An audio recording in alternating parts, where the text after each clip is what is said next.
नमस्ते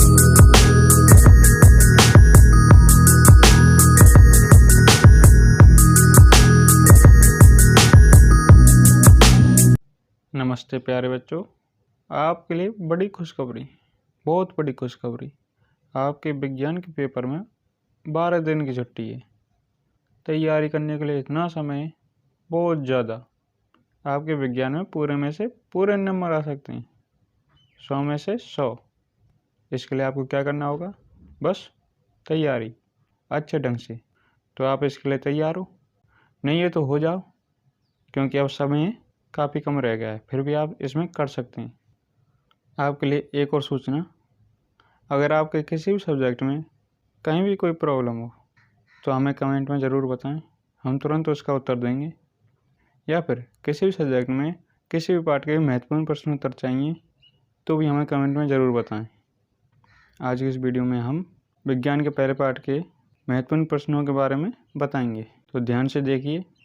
इनके अलावा आपको पार्ट के पीछे के प्रश्न उत्तर याद करने और बहुत ज़्यादा नंबर लाने तो पासों के भी पढ़ लेना और किताब को बीच में से भी पढ़ लेना, क्योंकि बीच में से प्रश्न बनते हैं।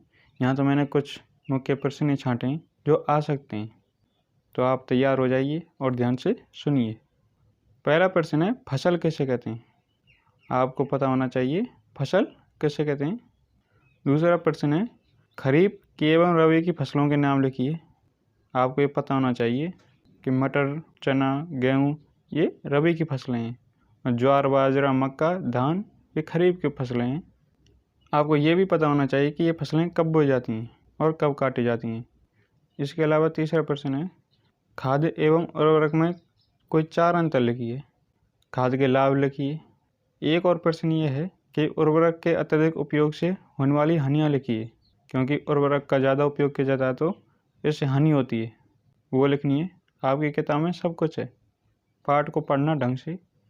आपको ये भी याद रखना कि उर्वरक कितने प्रकार का होता है, उर्वरक किसे कहते हैं। अगला प्रश्न है, सिंचाई किसे कहते हैं?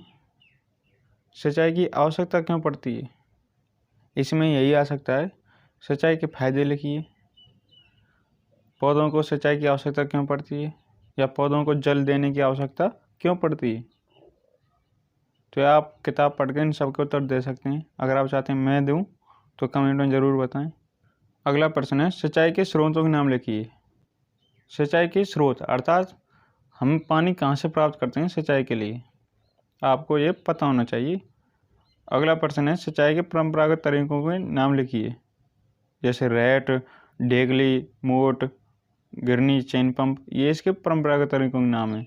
और स्रोतों के नाम जैसे भूमिगत जल, नहर, बावड़ी, कुआं, ये स्रोतों के नाम हैं। अगर आपसे पूछा जाए कि सिंचाई के आधुनिक तरीकों के नाम लिखिए तो आपको लिखना है ड्रिप तंत्र और छिड़काव तंत्र, ये सिंचाई की आधुनिक विधियाँ हैं। या फिर अलग से प्रश्न आ जाए, जैसे ड्रिप तंत्र को समझाइए या छिड़काव तंत्र की विधि को समझाइए, तो इनको अलग अलग से करना है। ये आपकी किताब में अच्छे से दी गई हैं इनके बारे में। अगला प्रश्न है, खेत में लगातार फसल उगाने से मिट्टी की उर्वरता पर क्या प्रभाव पड़ता है? भाई एक ही बात है, उसमें पोषक तत्वों की कमी हो जाएगी।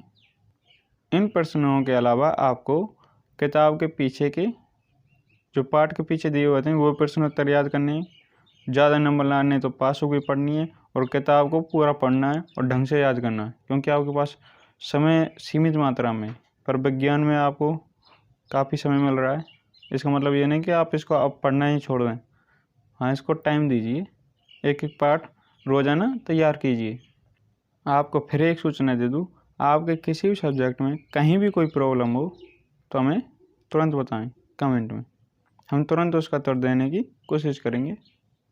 अब आपको बिल्कुल अच्छे से पढ़ना होगा। अगर आप 6 की 6 सब्जेक्ट में A+ लाना चाहते हैं तो बिल्कुल आ सकती है, कोई बड़ी बात नहीं है। बस आपको थोड़ी सी मेहनत करनी है, थोड़ी सी बस। तो आज से अभी से लग जाइए पढ़ने के लिए, टाइम बिल्कुल वेस्ट मत कीजिए। अगर आपको इन प्रश्नों के उत्तर चाहिए तो हमें बता सकते हैं, नहीं तो किताब पढ़ लीजिए, उसमें हैं। अब मिलेंगे किसी अगले पार्ट की वीडियो में, तब तक के लिए बाय बाय।